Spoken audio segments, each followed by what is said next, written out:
Assalamualaikum warahmatullahi wabarakatuh. Alhamdulillahi rabbil alamin. Wassallallahu wasallama wa baraka ala nabiyyina Muhammadin wa ala alihi wa ashabihi wa tabi'in wa man tabi'ahum bi ihsanin ila yaumiddin wa sallama tasliman katsira, amma ba'd. Ikhwani fid din wa akhwati fillah, rahimani wa rahimakumullah. Di halaman 34 sekarang. Ya, kita masih di pembahasan nama-nama atau gelar-gelaran bagi ahli sunnah. Namun gelar nama itu syar'i karena ada dasarnya. Ya, disebut ahli sunnah wal jamaah, disebut Al-Firqatun Najiyah, disebut At-Taifah Al-Mansurah, disebut Ahlul Hadis, disebut As-Salafi, As-Salafiyun. Itu nama-nama yang mulia, gelar-gelar yang bukan dibuat oleh manusia. Hanya saja nama itu memang ada yang berasalkan dari dalil langsung, seperti At-Taifah Al-Mansurah, Firqatun Najiyah. Kalau Firqatun Najiyah diambil dari hadis perpecahan umat. Ketika umat Islam berpecah belah, maka ada satu yang selamat, maka berarti Firqah An-Najiyah, golongan yang selamat. Selamat di dunia dari perpecahan, dari kesesatan, dan selamat di akhirat dari azab. Adapun istilah ahli sunnah, yang mereka karena berpegang dengan sunnah Nabi. Al-Jamaah karena mereka bersatu di atas kebenaran. Adapun As-Salafi karena mereka mengikuti para salafus saleh dari kalangan para sahabat dalam beragama, dalam berakidah, dalam beribadah, dalam berdakwah, dalam menuntut ilmu, mencari ilmu, mengikuti para as-salaf. Nah, pada pembahasan yang lalu, gelaran-gelaran atau laqab-laqab, istilah-istilah yang mulia bagi ahli sunnah ini, yaitu yakni berbeda dengan kelompok-kelompok, golongan-golongan yang merupakan sempalan-sempalan di dalam Islam, yakni kelompok sesat namun menisbatkan kepada Islam. Pada pembahasan yang lalu sudah disebutkan ya, dari beberapa segi perbedaannya gitu, kelompok-kelompok yang menyimpang dengan kelompok-kelompok yang disebut kelompok ahli sunnah yang sesuai dengan syariat. Ada 6 poin. Kita simpulkan poin pertama, bahwa kelompok ahlu sunnah itu adalah dia kelompok yang dinisbatkannya itu tidak lepas dari umat Islam, terlebih dari generasi awal di umat ini, yaitu para sahabat, para tabi'in. Nah, yang kedua, kelompok ini mencakup ya berpegangnya kepada seluruh dalil-dalil dari Alkitab dan As-Sunnah. Yang ketiga, gelar itu atau nama itu sesuai atau berdasarkan dengan dalil-dalil dari sunnah ya. Kemudian tidak fanatik mereka kepada perorangan, person, tokoh, kecuali kepada yakni Rasul sallallahu alaihi wasallam. Dan nama-nama mereka itu nama-nama yang syar'i, bukan nama yang dibuat-buat sebagaimana kelompok-kelompok yang sesat menyimpang di dalam Islam. Nah, apa saja nama-nama itu kita lanjutkan di halaman 34.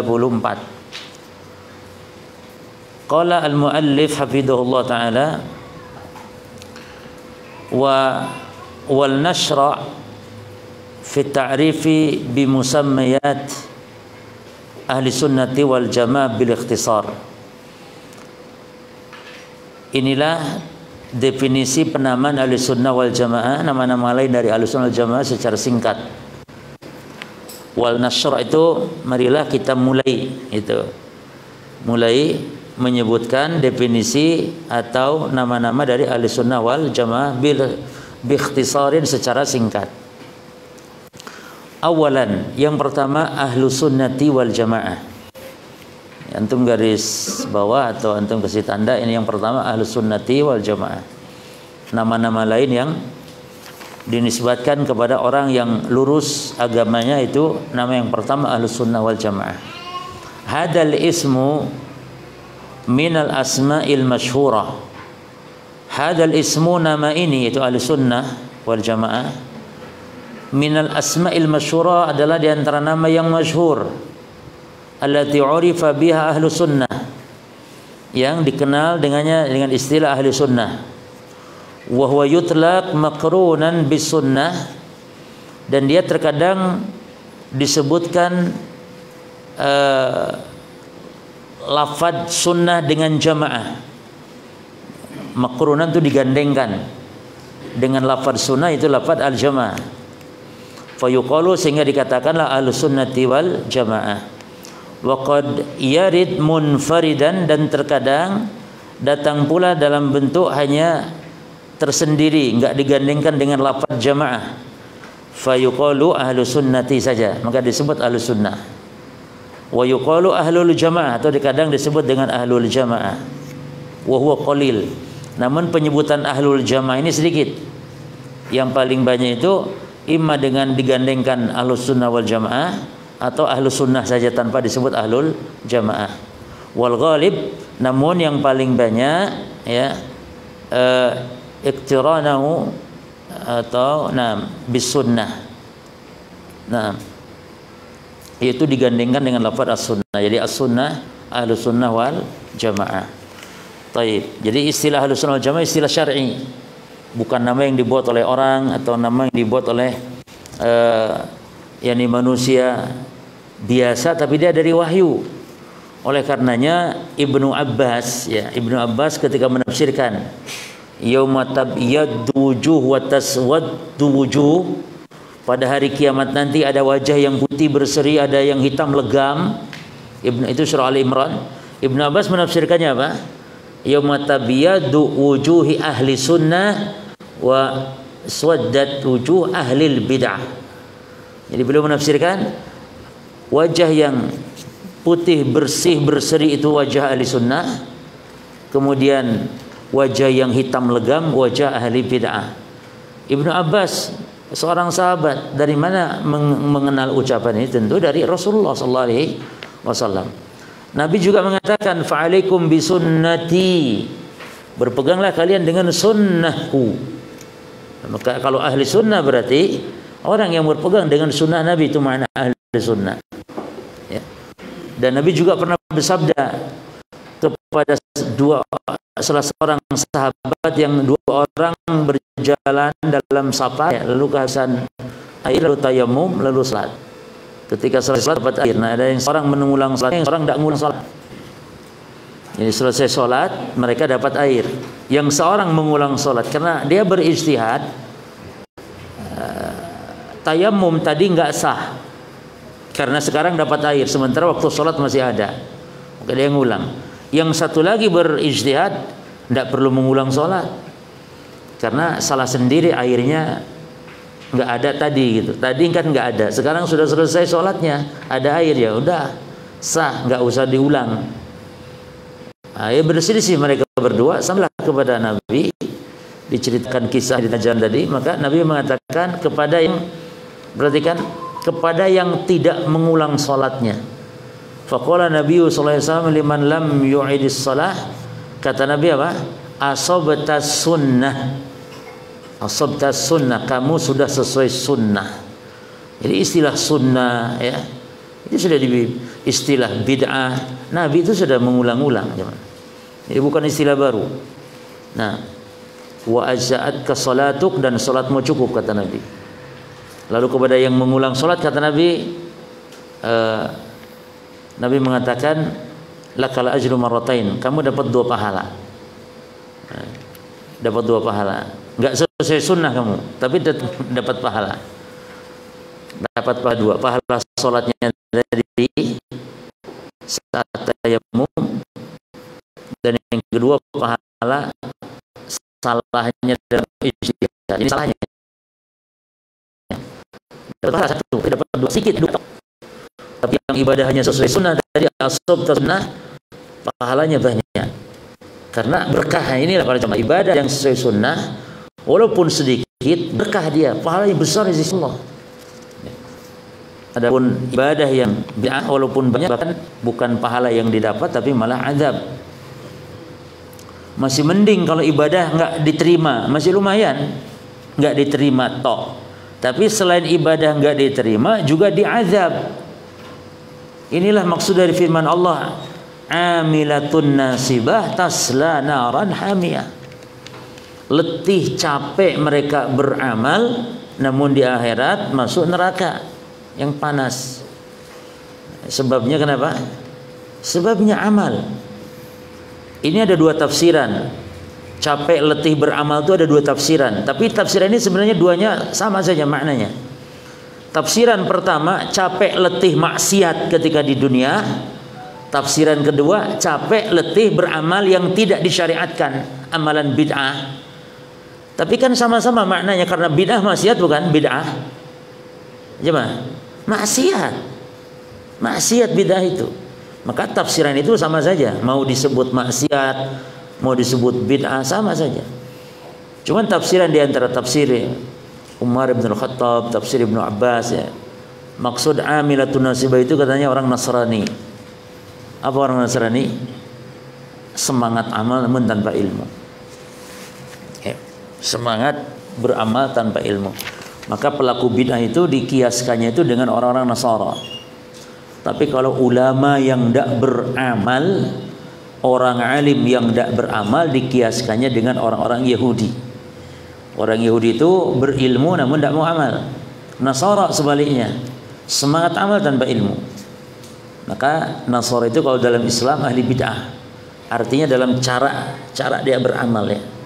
Bukan berarti ahli bid'ah itu kafir seperti Nasara, belum tentu. Tapi cara beramal orang Nasrani itu seperti cara beramal ahli bid'ah dari kalangan umat Islam. Ya, maka disebut dhalin. Kalau Yahud al-maghdub dalam surah Al-Fatihah. Jadi Al-Fatihah itu sebenarnya ghairil maghdubi alaihim al-yahud maksudnya. Waladhdallin ay nasara. Itu dalam hadis Nabi. Jadi tafsiran itu sebenarnya untuk Yahudi, untuk Nasrani. Ghairil maghdubi alaihim itu. Tapi kalau ayat walaupun itu untuk Yahudi Nasrani tapi berlaku pula untuk umat Islam dalam masalah hukumnya. Maka dalam kaidah ilmu tafsir, al-ibratu bi umumil lafzi la bi khususis sababi. Dalam kaidah ilmu tafsir, yang menjadi patokan itu bukan kekhususan sebabnya, tapi keumuman lafadznya.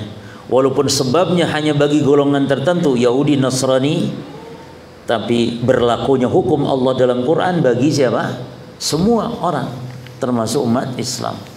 Maka siapa saja umat Islam yang berilmu tidak mau amal, itu seperti Yahudi.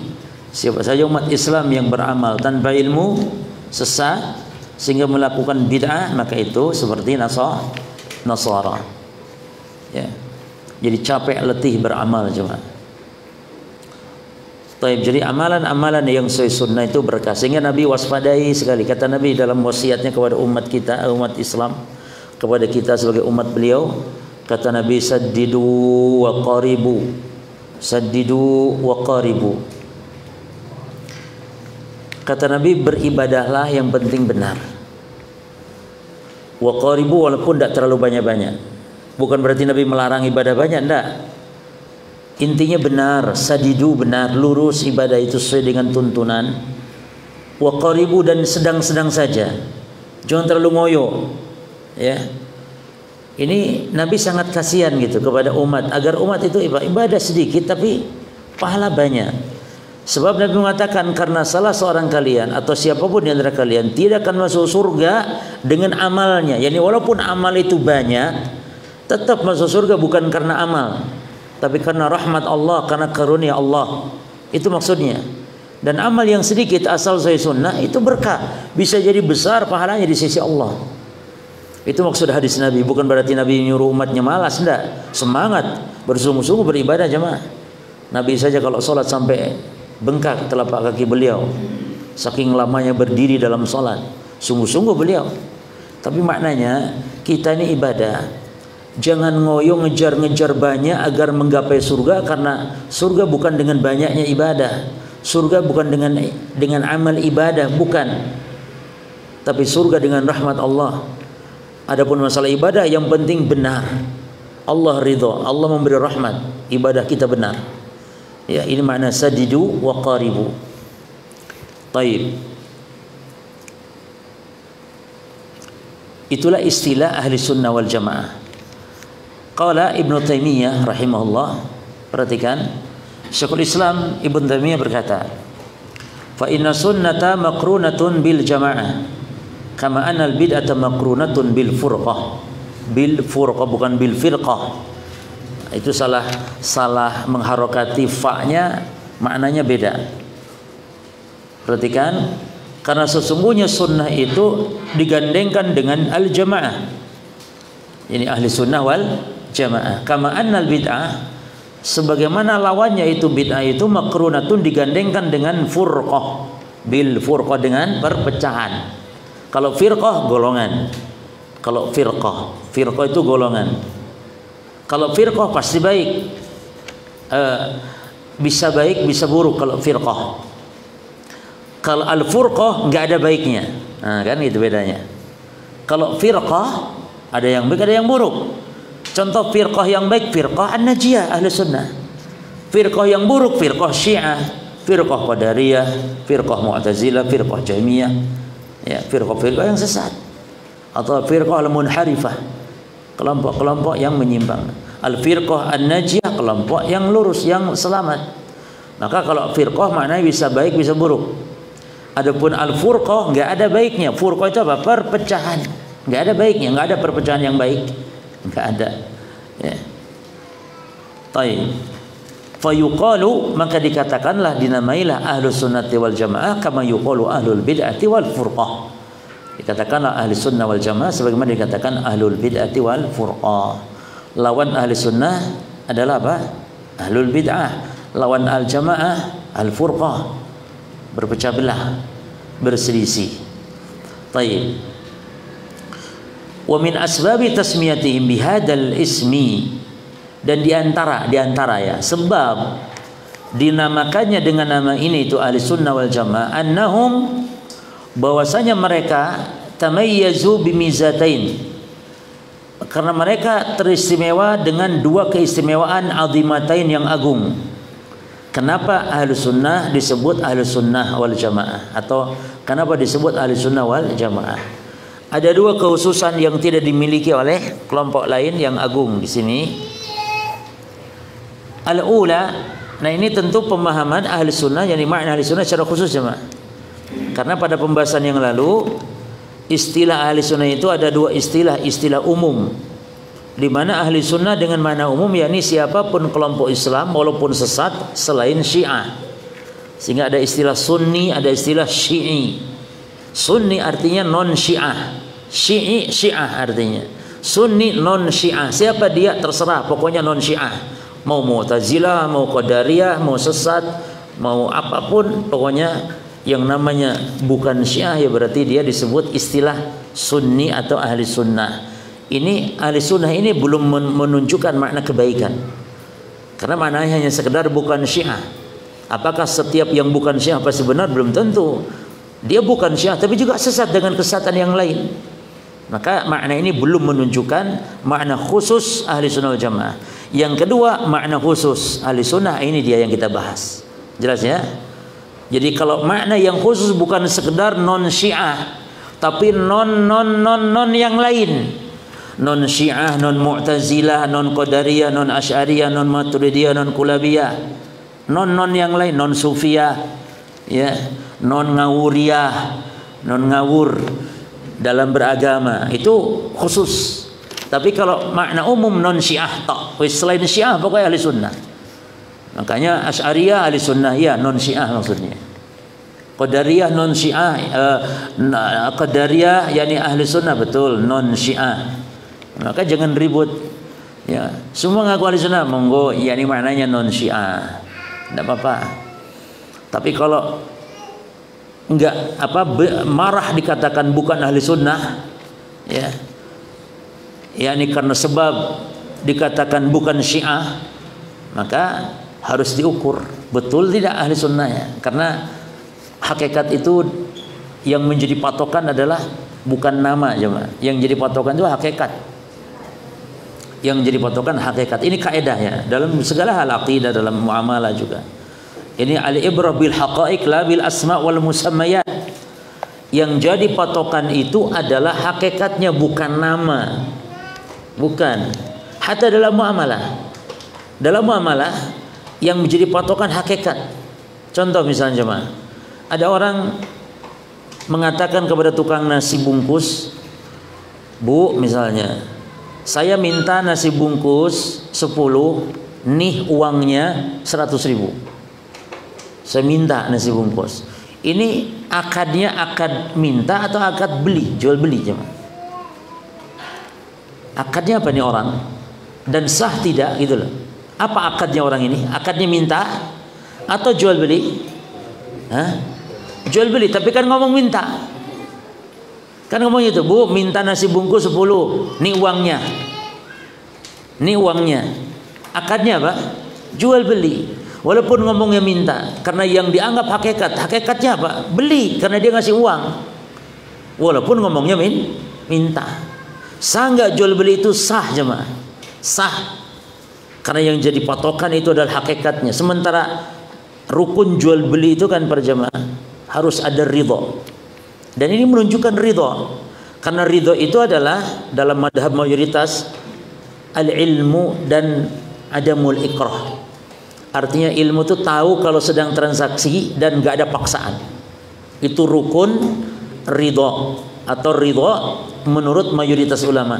Tapi ridho menurut madhab Syafi'i itu tidak begitu aja, harus ada tambah.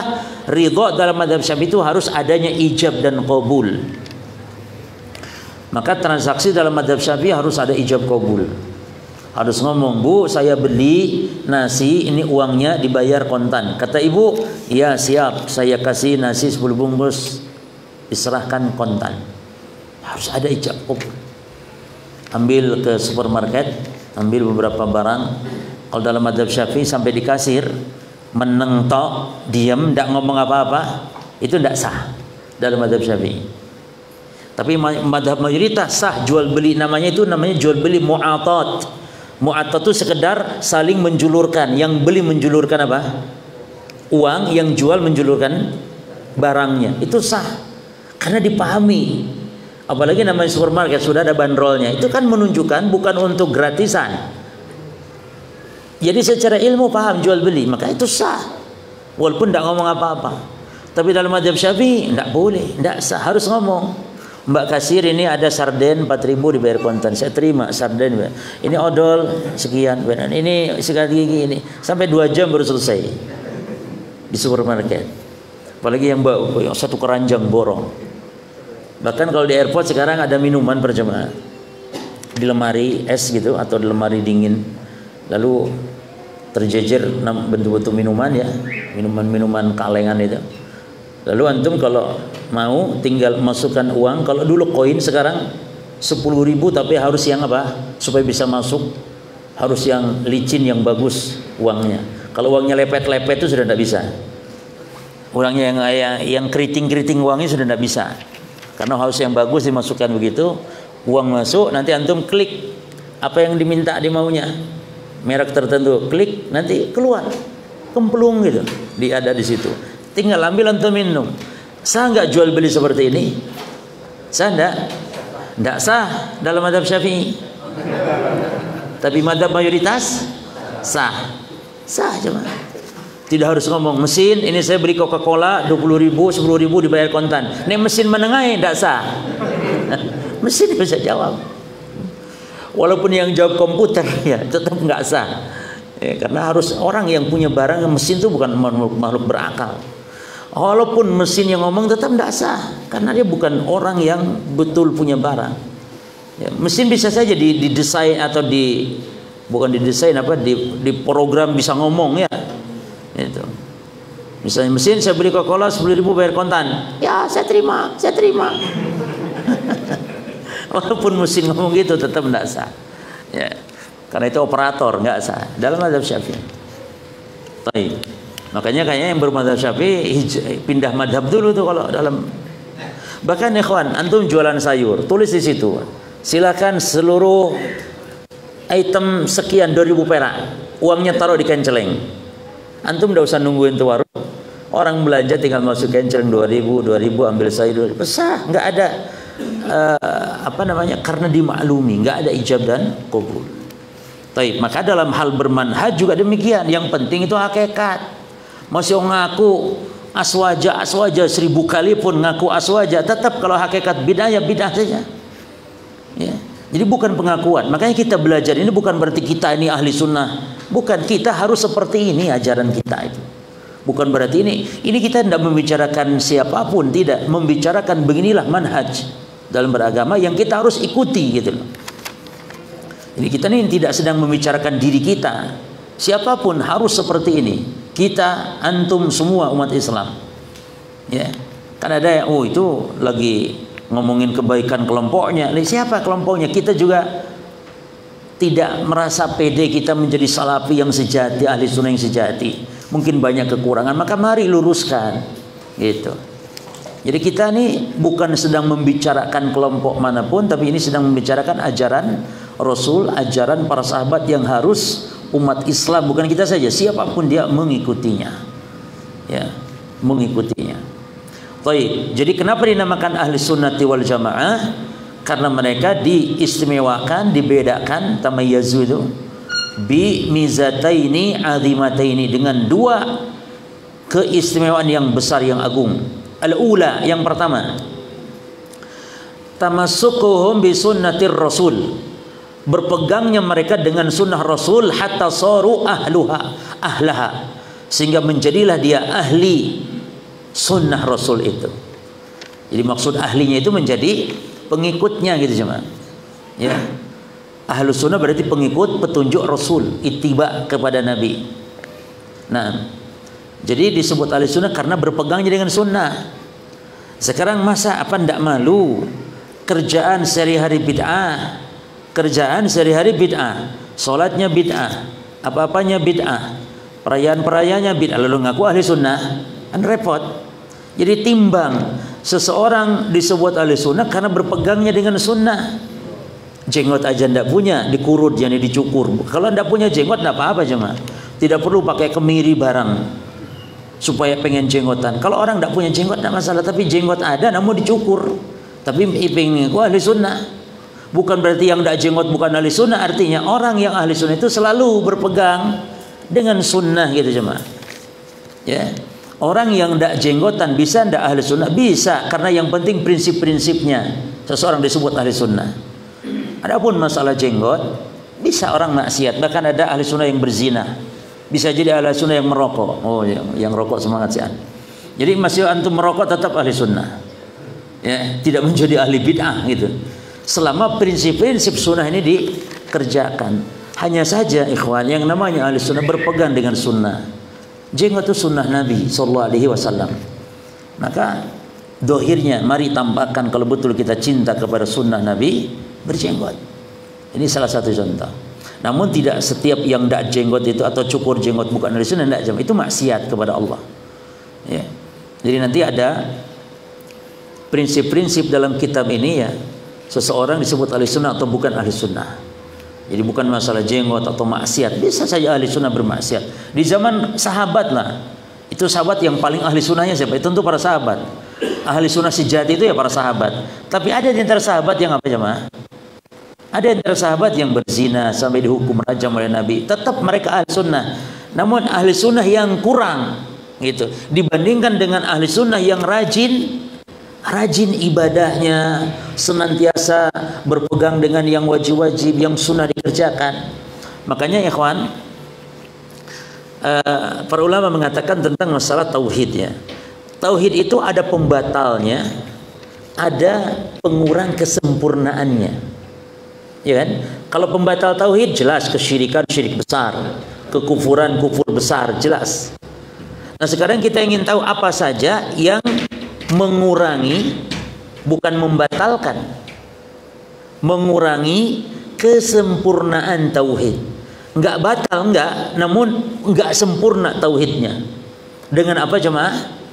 Nah, pengurang kesempurnaan tauhid ada dua macam.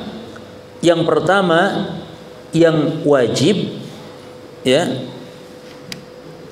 penafi kesempurnaan tauhid yang wajib. Yang kedua penafi kesempurnaan tauhid yang mustahab, yang sunnah. Nah, sekarang contohnya apa? Penafi kesempurnaan tauhid yang wajib, yaitu jika seorang muslim ahli sunnah al-muwahhid, dia melanggar larangan Allah, melakukan keharaman atau meninggalkan kewajiban.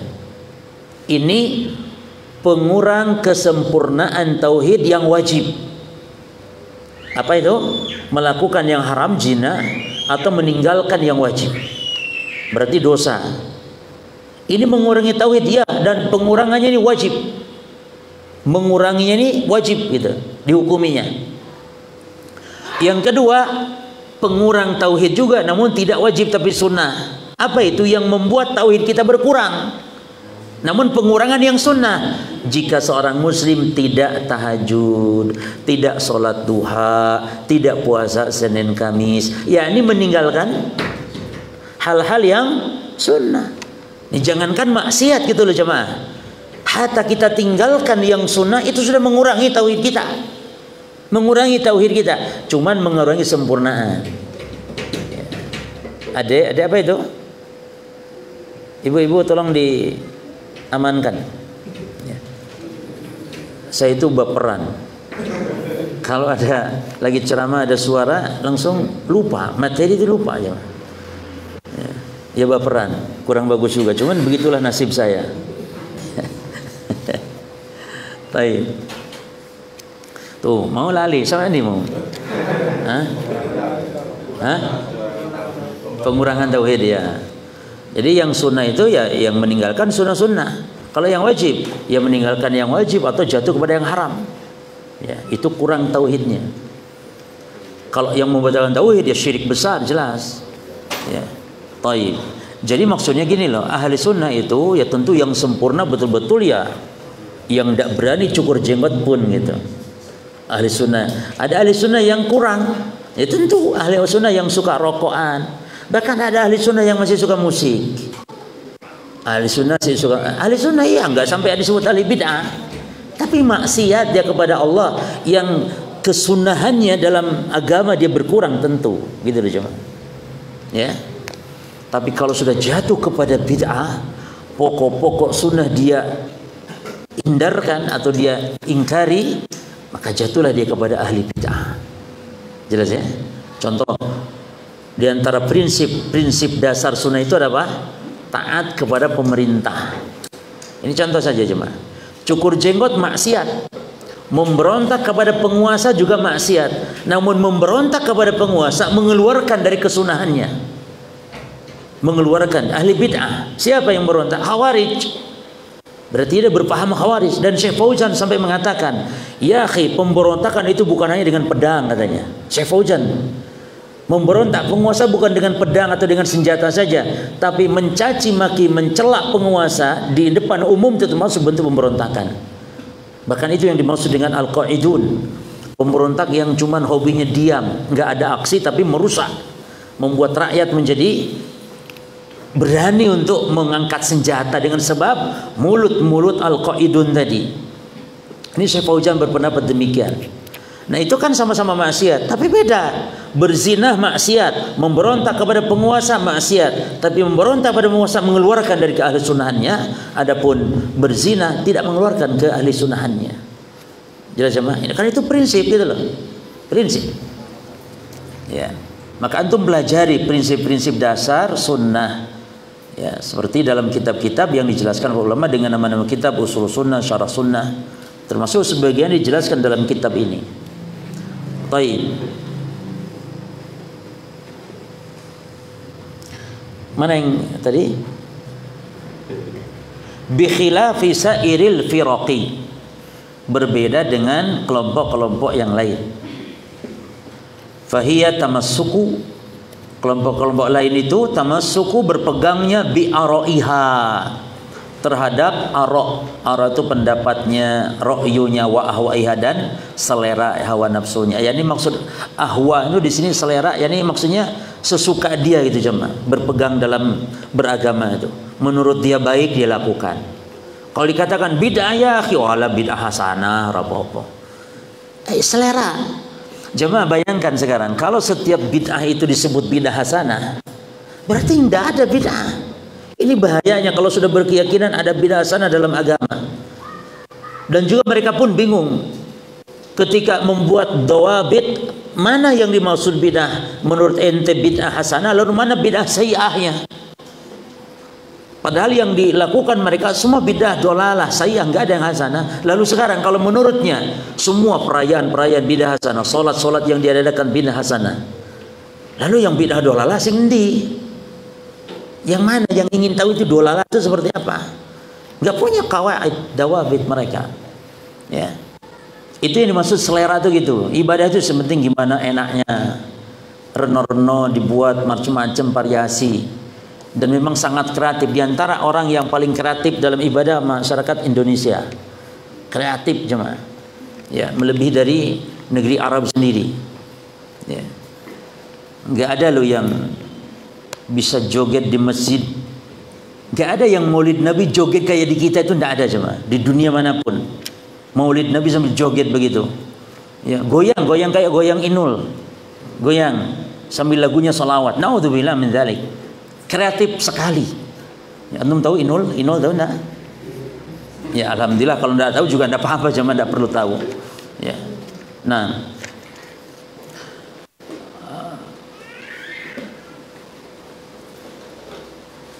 wa aqwali, dan mereka berpegangnya kalau kelompok lain wa aqwali kepada perkataan-perkataan qadatiha, para pemimpin, para tokohnya. Ya, maka selalu dikatakan menurut imam kita selalu begitu, menurut yakni yang menjadi panutannya, ya, pemimpinnya maksudnya. Demikian fahiyalatun sabuila sunnah, maka tidak dinisbatkan mereka ini ya kepada sunnah, bukan kepada dalil. Karena kalau dengan dalil jelas akan bertentangan dengan apa yang mereka lakukan selama ini. Banyak dalil-dalil yang bertentangan. Contoh jemaah, mereka orang-orang sufi, kaum kuburiyun, bagaimana menghadapi dalil-dalil yang mengatakan kata Nabi la tusallu ilal kubur wala tajlisu 'alaiha, jangan kalian salat menghadap kubur. Bagaimana? Enggak bisa mereka mengamalkan hadis ini. Kalau mereka amalkan hadis ini habis semua madhab mereka. Ya, sementara mereka sangat hobi ibadah di kuburan.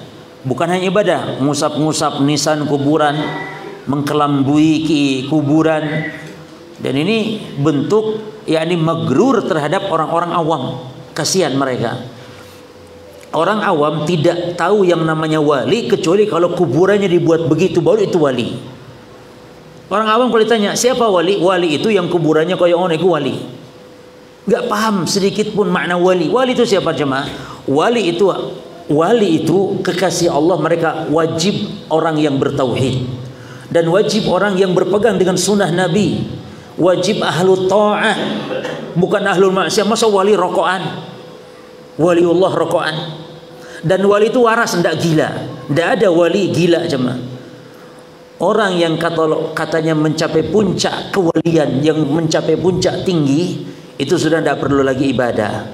Mereka lepas syariat katanya. Kita katakan orang yang lepas syariat hanyalah orang gila. Kata Nabi, rufi'al qalam an thalath, diangkat pena dari 3 golongan manusia. Anil majnun hatta ya'qil. Diangkat pena, enggak dicatat dosa gitu jemaah. Enggak perlu melaksanakan syariat. 3 orang. Salah satunya orang yang gila sampai berakal. Maka dalam Islam yang boleh lepas syariat hanyalah orang gila. Maka kalau antum sudah mulai bosan-bosan, malas-malas ibadah, tinggal gila, selesai. Selesai, bebas. Ya. Namun mereka katanya justru orang itu orang yang sudah mencapai tingkat kewalian.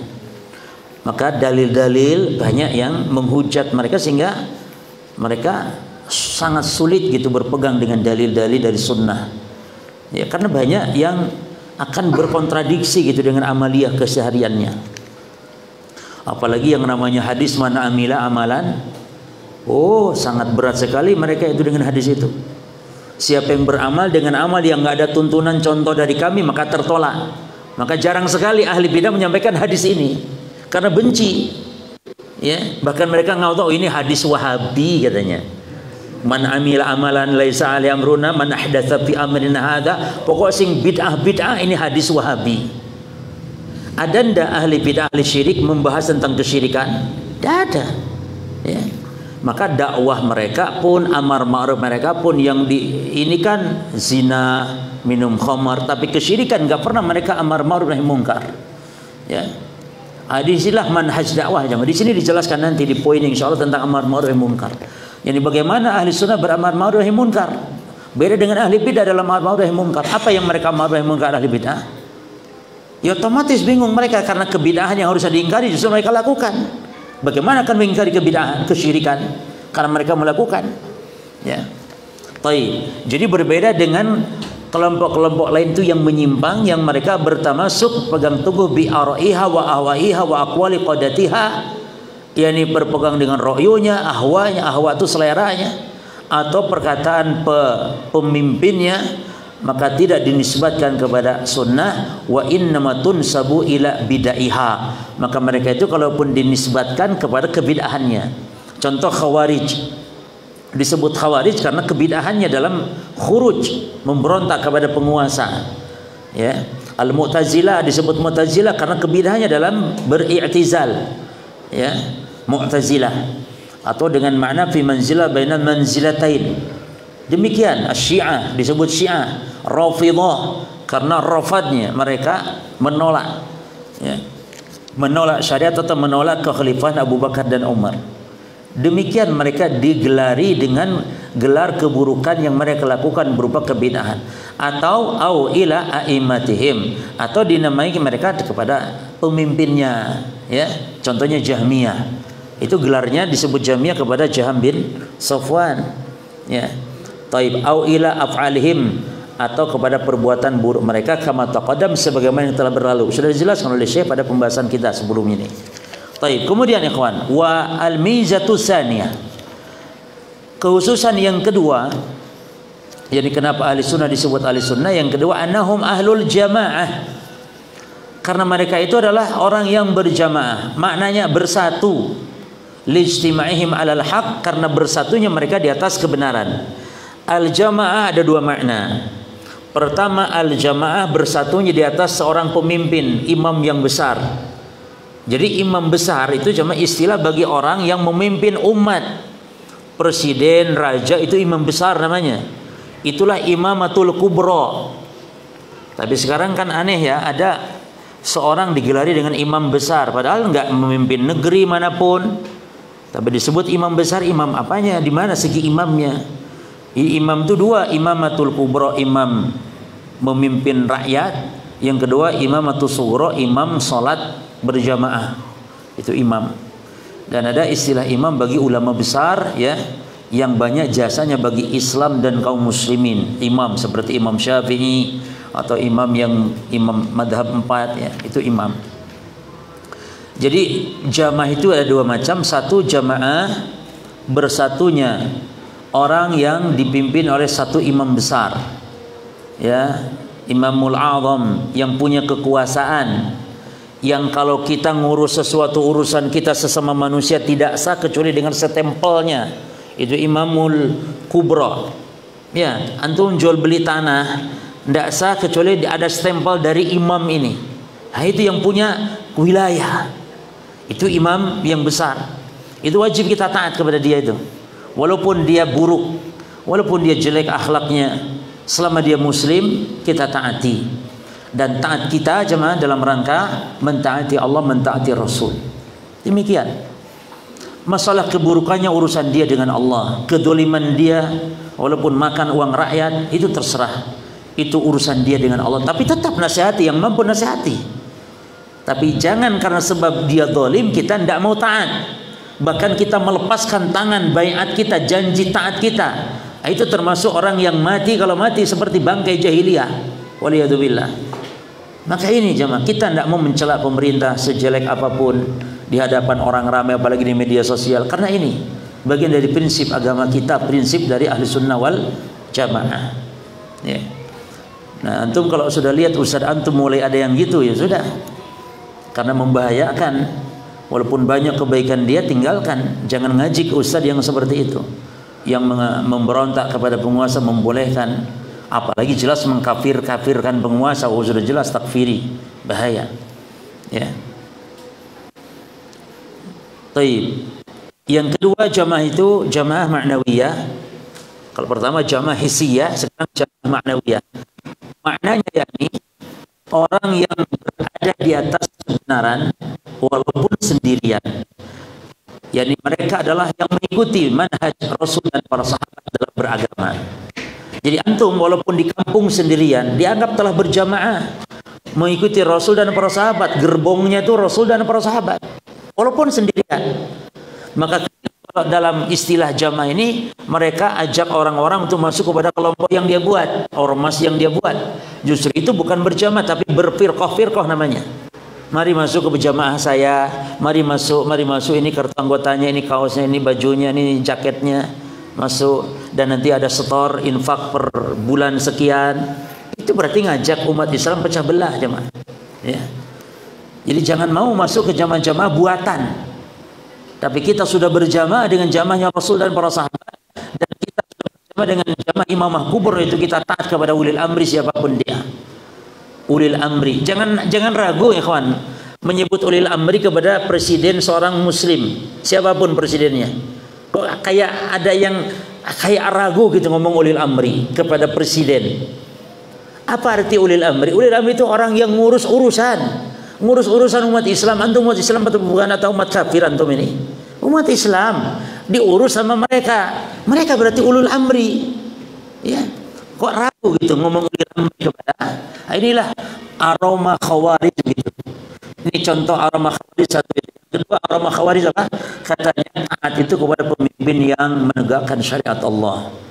Kalau pemimpin begini nggak wajib taat katanya. Kalaupun taat itu taat terpaksa aja, taat dalam rangka menghindarkan kemudaratannya. Ya akhi, taat yang seperti itu mentaati pemimpin yang kafir. Itu taatnya bukan taat ta'budi, tapi taatnya taat apa? Taat saddan lidzari'ah, taat dalam rangka untuk mencegah keburukannya. Antum hidup di Amerika, taatnya kepada pemimpin Amerika yang kafir itu taat bukan ta'budi, bukan, tapi taat karena dalam rangka mencegah kemudaratannya. Taati aturan-aturannya. Adapun taat kepada pemimpin muslim, taatnya taat ta'budi, walaupun pemimpin Islam itu tidak menegakkan, menjalankan syariat Islam. Karena tidak setiap yang tidak melaksanakan syariat harus dihukumi kafir. Banyak loh di antara kita yang tidak menegakkan syariat di dalam rumahnya. Contoh, antum punya anak umur 10 tahun, 2 orang. Lalu antum tidur, tidak dipisahkan tempat tidurnya anak 2 ini, maka antum tidak menegakkan syariat Islam. Padahal dalam syariat Islam anak itu harus dipisah. Wa yufariq fil madaji, harus dipisahkan di tempat tidurnya. Kalau tidak, berarti antum tidak menegakkan syariat Islam. Maka syariat Islam bukan hanya hukum rajam, syariat Islam bukan hanya hukum qisas, syariat Islam bukan hukum potong tangan. Syariat Islam adalah berjilbab, syariat Islam. Antum sholat tahajud, syariat Islam. Antum misalkan anak yang tidur supaya tidak satu kasur, adalah syariat Islam. Banyak syariat Islam jemaah. Makan tangan kanan, syariat Islam. Banyak. Bukan hanya potong tangan, hukum rajam. Inilah pemahaman mempersempit makna syariat Islam jemaah. Maka banyak orang yang ingin tegak syariat Islam, tapi dia demo, pas demo tidak sholat duhur. Demo nggak sholat misalnya. Ini bagaimana dia nuntut syariat Islam tegak, tapi pas demo tidak sholat. Demonya sendiri sudah haram, apalagi tidak sholat lagi. Banyak orang demo tidak sholat tuh banyak jemaah. Ya tidak kata semua, tidak, banyak yang demo tapi melanggar syariat. Demonya sudah melanggar gitu jemaah. Ya. Baik, azan. Fadal. Bismillah, alhamdulillah, wassalatu wassalamu ala rasulillah wa ala alihi wa ashabihi man walah, amma ba'd. Ikhwani fiddin wa akhwati fillah rahimani wa rahimakumullah. Jadi jamaah ada 2 macam, jamaah hissiyah dan jamaah ma'nawiyah. Jadi jamaah hissiyah, jadi jamaah yang dipimpin oleh seorang pemimpin yang mengurusi umat, yang dia merupakan imamul a'zam yang wajib kita mentaatinya. Dan yang menarik di sini jemaah, Nabi dalam hadis tentang iftirakul ummah atau tentang perselisihan itu Nabi gabungkan dalam satu hadis itu dua jamaah ini. Nabi gabungkan dua bentuk jamaah ini. Perhatikan hadisnya, kata Nabi, usikum bitaqwallahi was-sam'i wat-tha'ah. Aku wasiatkan engkau untuk bertakwa kepada Allah dan mendengar serta taat kepada pemimpinmu, presidenmu, wa ulil amrimu. Ya. Walau kana 'abdan habasyian, walaupun yang mimpin itu budak Habasyi, orang kulit hitam, budak. Kalau sudah memimpin taati, kata Nabi. Usikum bitaqwallahi was-sam'i wat-tha'ah, mendengar dan taat. Taat yakni apa yang diperintahkan, mendengar yakni selalu menerima arahan-arahan. Termasuk jemaah, termasuk ini banyak yang kita keliru ketika masalah kasus Covid. Ya, hatta ikhwan sudah ngaji kebingungan dengan kasus Covid ini. Terpengaruh dengan yakni apa namanya? Isu-isu ya. Padahal dalam hadis tadi selalu kita mendengar apa yang datang dari ulul amri, dari pemerintah yang sah resmi. Sampai-sampai masalah vaksin saja sampai berdebat rakyat sampai takut mau vaksin karena ditakut-takuti tadi. Ya. Nah, ini padahal usami wa ta'ah. Lalu yang menarik di sini Nabi gabungkan dua bentuk jamaah. yakni mentaati jamaah secara maknawi dengan bertakwa kepada Allah dan mengikuti Nabi. Dan Nabi sebutkan mentaati pemimpin berarti ini jamaah apa namanya? Jamaah hissiyah dalam satu hadis itu. Sehingga kata Nabi, fa innahum man ya'ish minkum ba'di fasayara ikhtilafan katsira fa 'alaikum bisunnati. Nah, perkataan bisunnati ketika melihat perselisihan yang banyak ini maknanya berpegang dengan jamaah yang mana nih? Jamaah ma'nawiyah, jamaah Rasul dan para sahabat. Walaupun sendirian, berpegang di atas sunnah. Adapun yang tadi, walaupun budak, walaupun hamba sahaya dari kaum Habasyi, taati. Ini jamaah apa namanya? Jamaah hissiyah. Maka dalam satu hadis itu digabungkan dua bentuk jamaah. Ya. Itu pentingnya, berarti ada kaitan. Kita wajib mentaati baik jamaah secara hissi atau jamaah secara maknawi. Dua-duanya penyempalan. Menyempal dari jamaah ini haram. Ini memberontak mananya dari jamaah hissiyah dan keluar menyimpang dari jamaah maknawi berarti masuk kelompok ahli bid'ah. Maka ini dua-duanya harus selalu sinergi, digandengkan. Ya. Nah, ahli sunnah wal jamaah itu diistimewakan dengan dua hal tadi. Pertama, berpegangnya dengan sunnah Rasul. Yang kedua, bersatunya di atas kebenaran. Dan bersatu di atas jamaah ini, jamaah yang mana nih? Ya. Yang paling poin pentingnya jamaah Rasul dan para sahabat. Karena itu bahasan manhaj kita dalam beragama. Yang kedua tentu juga makna jamaah kaum muslimin. Yani kita tidak boleh menyempal, memberontak dari pemerintahan yang sah. Ya. Sebagaimana orang-orang Khawarij, mereka menyempal, memberontak kepada penguasa. Baik. Kemudian wa'adami tafarruqihim, dan tidak berpecah belah mereka ahli sunnah. Baik, kok kita lihat ada ahli sunnah yang berpecah belah juga jemaah. Ya, kadang-kadang satu yayasan tengkar dengan yayasan yang lain, sesama anggota yayasan bertengkar. Ah, itu bukan masalah agama pecahnya. Ya, biasa kalau iri-irian masalah itu bisa kena siapapun. Iri-irian seperti itu. Ya. Sehingga kelompok pengajian ini ya iri dengan kelompok pengajian lain. Itu biasa, tapi agama mereka satu. Bahkan sahabat sampai perang. Agama mereka satu, tapi perang. Itu bukan rebutan pemahaman. Ya, masalah ijtihad salah paham. Kalau sahabat bisa salah paham dan urusan-urusan seperti itu, apalagi kita. Ya. Maka kadang-kadang dalam satu kota ada beberapa yayasan dakwah pada bertengkar, ya satu sama lain saling tahdir. Ya itu biasa, itu kesalahan-kesalahan yang harus dimaafkan, ya dimaklumi dan dimaafkan. Ya, bukan berarti akidah mereka beda, sama semua saudara kita. Sesama salafi, sama ahli sunnah, namun bertengkar. yang terkena fitnah itu biasa, maka harus kita betul-betul minta kepada Allah hidayah. Bikhilaf firqah ukhra, firqah lain, fa innahum la yajtami'una 'alal haqq, mereka tidak bersatu di atas kebenaran, wa inna ma yattabi'una hawahum, hanya akan tapi mereka berpegangnya dengan mengikutinya dengan hawa nafsu mereka. Fala haqqa yajma'uhum, bukan kebenaran yang mempersatukan mereka. Baik. Sedikit lagi, yaqulu Syekhul Islam fi ta'rifi ahli sunnah. Ini garis bawah perkataan Syekhul Islam tentang definisi ahli sunnah. Beliau mengatakan humul mutamassikuna bi kitabillahi wa sunnati rasulih sallallahu alaihi wasallam. Mereka adalah orang yang berpegang teguh dengan kitabullah dan sunnah rasulnya sallallahu alaihi wasallam. Nah, silakan yang ngaku-ngaku ahli sunnah siapapun dia, silakan seperti inilah ahli sunnah, berpegang dengan kitabullah dan sunnah rasulnya sallallahu alaihi wasallam. Apakah cukup? Belum cukup. Belum cukup berpegang dengan kitabullah dan sunnah rasulnya, belum cukup. Tapi harus yang ketiga, wa mattafaqa alaihi as-sabiqunal awwalun, dan berpegang dengan yang telah disepakati oleh siapa? Oleh siapa? As-sabiqunal awwalun, orang-orang yang mula-mula masuk Islam. Siapa mereka? Minal muhajirin wal ansar. Siapa mereka ini? Maksudnya para sahabat. Makanya ikhwan, kita mengatakan Allah istiwa di atas arsy itu karena para sahabat mengatakan demikian. Allah turun ke langit dunia sepertiga malam yang akhir karena sahabat mengatakan demikian. Dari mana ente tahu sahabat ngomong begitu? Mana bukti ucapan Abu Bakar, Umar kalau ngomong itu? Gimana jawabnya, kawan? Kita mengatakan Allah istiwa di atas arsy ketika Allah berfirman Ar-Rahmanu 'ala arsy istawa. Kita mengatakan Allah turun di sepertiga malam yang akhir ke langit dunia. Kita katakan itu juga perkataan sahabat. Ya. Karena Nabi bersabda, yanzilu rabbuna tabaraka ta'ala ila samai dunia. Allah tabaraka ta'ala turun ke langit dunia.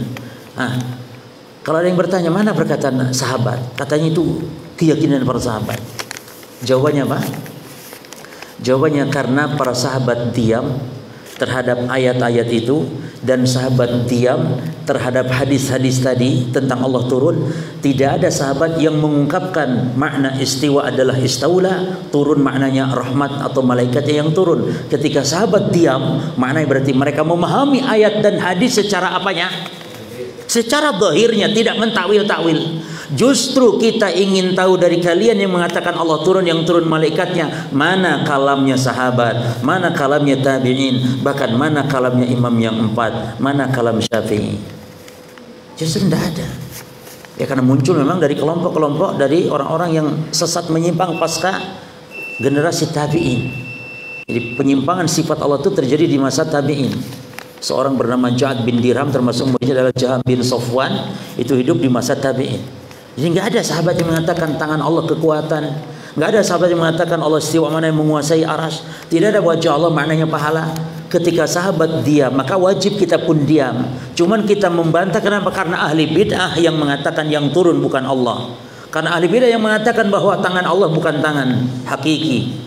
Maka ahli sunnah bangkit untuk mengatakan tangan Allah tangan hakiki, bukan kekuatan, bukan nikmat. Allah istiwa mananya naik di atas tinggi, bukan berarti menguasai. Wajah Allah mananya wajah hakiki, bukan pahala, dan seterusnya.